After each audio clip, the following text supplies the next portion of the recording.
Today we're going to talk about the short autobiography by N. Scott Momaday called The Names. Um, First and foremost, let's talk about the title, The Names. It's kind of interesting because the events, the people that are significant in this text are not named. And it's almost like he's calling attention uh, to the fact that they're not named by titling this the name. So what does this mean? Well, let's look at a couple of things. First and foremost, what he does is he looks at his parents. And essentially, we see his parents as being links to his culture.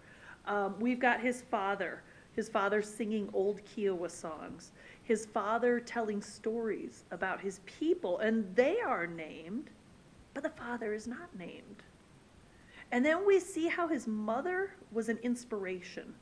And his mother is not named either in this text. We don't know her name.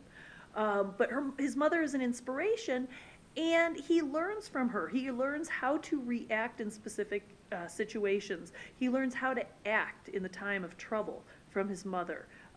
When she scalds her hand on a hot pan, he sees that brief flash of pain in her face, but she doesn't cry out. It shows some type of an inner strength. We also see that he's tied to the land. So he's tied to his family, his mom and dad, but there's also that the land becomes part of his culture. We see he mentions this place right as he's a little bit older. He's getting ready to go off into the world to the military academy for the first time. And so he takes that hike up along the rocks. And he goes down into a funnel, into sort of a chute where there's two rocks, lining either side, and he kind of goes through that, and then he misjudged. His eyes deceived him, and he thought that the rock was a little bit closer. And so he realizes in that moment that he could either give up and die, or he can go through the chute. He can carry on and continue.